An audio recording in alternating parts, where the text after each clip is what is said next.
సాక్షి TV ప్రేక్షకులకి నమస్కారం. నేను మీ చిలకమర్తి ప్రభాకర్ చక్రవర్తి శర్మ. శ్రావణ వరలక్ష్మి వ్రతం. శ్రావణ మాసం అంటేనే చాలా విశేషమైనటువంటి మాసం.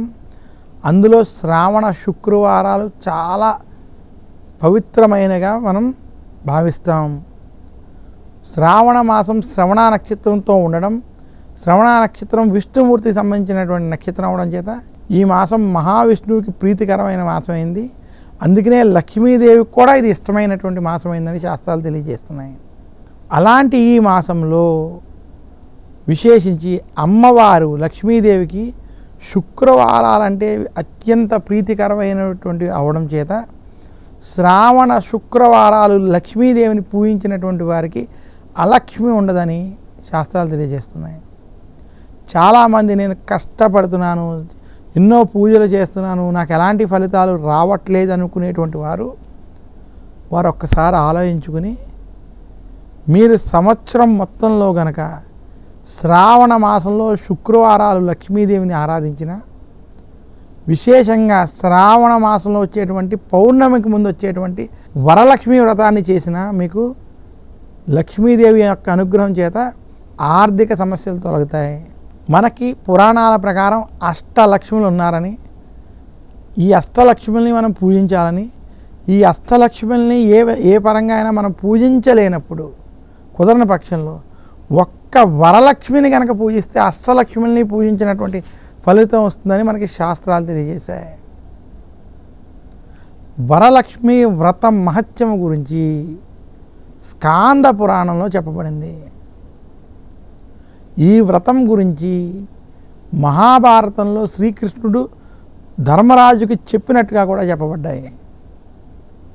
పూర్వం సౌనకాది మహామునులు స్కాంద పురాణం గురించి నైమిషారణ్యంలో చర్చించుకుంటూ ఉండగా అక్కడ చాలామంది మహర్షులు ఈ రకమైనటువంటి ప్రశ్న అడిగారు. ఎటువంటి వ్రతాన్ని ఆచరించడం వల్ల భోగభాగ్యాలు కలుగుతాయనేటువంటి ప్రశ్న అడిగినప్పుడు స్కాంద పురాణంలో పార్వతీదేవి పరమేశ్వరుడు ద్వారా తెలుసుకున్నటువంటి ఒక విశేషమైన వ్రతం గురించి చెప్పుకోవడం. ఒకానొక సమయంలో పార్వతీదేవి పరమేశ్వరుణ్ణి ఏ వ్రతం ఆచరిస్తే స్త్రీలకి లక్ష్మీ కటాక్షం కలుగుతుంది, ఏ వ్రతం ఆచరిస్తే వారికి ధన కనక వస్తు వాహనాదులు సిద్ధిస్తాయి, సుఖ సంతోషాలతో భోగభాగ్యాలతో తొలతూగుతారు, అటువంటి వ్రతాన్ని చెప్పమని పార్వతీదేవి స్వయంగా పరమేశ్వరుని అడగగా శివుడు వరలక్ష్మి వ్రతం గురించి చెప్పినట్టుగా స్కాంద పురాణం చెప్పబడిలో మనకు స్పష్టంగా చెప్పబడింది. ఈ స్కాంద పురాణంలో ఈ కథ ప్రకారం చారుమతీదేవి యొక్క వృత్తాంతాన్ని చెప్పడం జరిగింది. పూర్వం మనకి చారుమతీదేవి అనేటువంటి ఒక పతివ్రత ఆమె ఉండేదని, తన భర్తని దైవంగా భావిస్తూ, అత్తమామల్ని తల్లిదండ్రుల్లా భావిస్తూ వారిని చాలా పూజిస్తూ, పిల్లల్ని అందరినీ కూడా చాలా ఆదరిస్తూ ఆనందంగా జీవిస్తూ ఉండేది. నిత్యము దైవారాధనలు చేసుకుంటూ ఉండేది. అటువంటి చారుమతీదేవి యొక్క లక్షణాలను చూసి ఆనందించిన లక్ష్మీదేవి ఒకనాడు తన కలలో కనిపించి శ్రావణ మాసం నాకు చాలా ఇష్టమైన మాసమని, శ్రావణ పౌర్ణమికి ముందు వచ్చే శుక్రవారం నాకు అత్యంత ప్రీతికరమైన రోజని, ఆ రోజు గనక నన్ను వరలక్ష్మిగా కొలిచినట్లయితే, పూజించినట్లయితే అభీష్ట సిద్ధి కలిగి మీ అందరికీ కూడా, అంటే నీకు ప్రత్యేకంగా ధనాన్ని కలగజేస్తానని ఆవిడ కలలో చెప్పడం.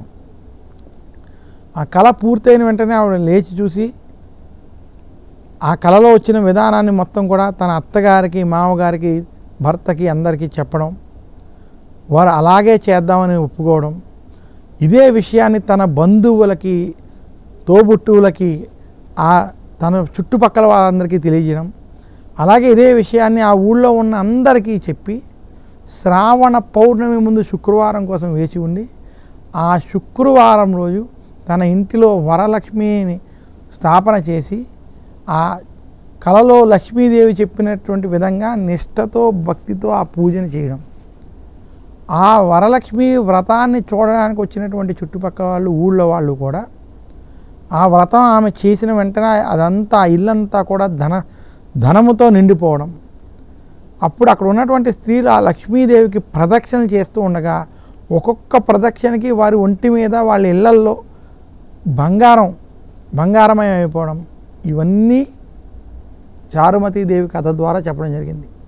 అయితే ఈ కథలో ఉన్న మూల వృత్తాంతం ఏమిటంటే, ఏ స్త్రీ అయితే ఏ వ్యక్తి అయినా చారుమతీదేవిలాగా నిస్వార్థంగా ఉంటారో వారు జీవితంలో దైవాన్ని నమ్ముకుని తన తల్లిదండ్రుల్ని, అత్తమామల్ని, భర్తని, పిల్లల్ని కూడా దైవ స్వరూపంగా భావిస్తూ వాళ్ళని ఆదరంగా చూసుకుంటూ ఉంటారు. అలాగే భగవంతుడి మీద భక్తి శ్రద్ధలతో ఉంటారు. అటువంటి వారికి భగవంతుడు ఏదో రకంగా సహాయం చేస్తాడని.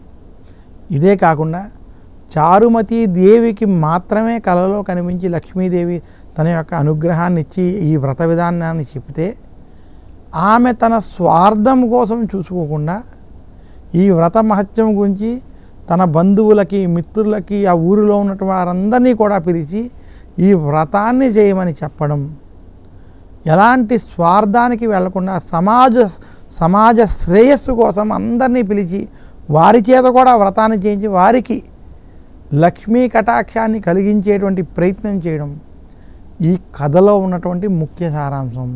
ఏ వ్యక్తి అయితే తన జీవితాన్ని నిస్వార్థంగా మలుచుకుని భగవంతుని నమ్ముకుని ముందుకు వెళ్తాడో అటువంటి వారికి భగవంతుడి యొక్క సాక్షాత్కారం కలిగి లక్ష్మీ కటాక్షం కలుగుతుందని మాత్రం ఈ చారుమతీదేవి యొక్క వ్రత కథ ద్వారా తెలుసుకుని ఈ వ్రత కథని చెప్పుకుని వరలక్ష్మి వ్రతాన్ని చేసుకోవాలి. ఇదే కాకుండా వరలక్ష్మి వ్రతాల్లో 9 సంఖ్యకి చాలా ప్రాధాన్యత ఇవ్వబడింది. 9 తోరాలు, 9 రకాలైనటువంటి ఫలాలు, నైవేద్యాలు, అలాగే 9 రకాలైనటువంటి 9 దీపాలు, ఈ రకంగా కూడా మనం ఆ రోజు వ్రతంలో వాడడం విశేషం. ఇంకా ఆ రోజు సాయంత్రం వాయనాలు వంటివి ఇచ్చేటప్పుడు అమ్మవారిని చూడడానికి ముత్తైదులు వారిని తీసుకువచ్చినప్పుడు అక్కడ విశేషంగా ఈ చారుమతీదేవి యొక్క కథని చెప్పుకొని అప్పుడు వాయనాలు వంటి ఇవ్వాలని కూడా ఈ మనకి వరలక్ష్మి వ్రత కథలో స్పష్టంగా చెప్పబడింది. ఇంతటి విశేషమైనటువంటి వరలక్ష్మి వ్రతాన్ని ఆచరించినటువంటి వారికి అలక్ష్మి ఉండదు. వారికి సౌభాగ్యము, సంతానము, ధనము, సౌఖ్యము కలుగుతాయి. చాలామంది లక్ష్మీదేవి అంటే ధనమని అనుకుంటున్నారు. లక్ష్మీదేవి అంటే మనశ్శాంతి, లక్ష్మీదేవి అంటే సుఖము, లక్ష్మీదేవి అంటే జ్ఞానము, లక్ష్మీదేవి అంటే విద్య, లక్ష్మీదేవి అంటే ధనం, అన్నీ కలిపి లక్ష్మీదేవి. కొంతమందికి ధనంలో సుఖం, కొంతమందికి ప్రశాంతంగా ఉండేటువంటి జీవనం సుఖం, వారికి అదే లక్ష్మి. అందువల్ల ఎవరు ఏ రకమైనటువంటి లక్ష్మిని కోరుకుంటున్నారో ఆ రకమైనటువంటి లక్ష్మి యొక్క అనుగ్రహం వారికి వరలక్ష్మి వ్రతాన్ని ఆచరించడం వల్ల కలుగుతుందని తెలియజేస్తూ అందరికీ మరొకసారి వరలక్ష్మి వ్రత శుభాకాంక్షలు తెలియజేస్తున్నాను. నమస్కారం. మీ చిలకమర్తి ప్రభాకర్ చక్రవర్తి శర్మ.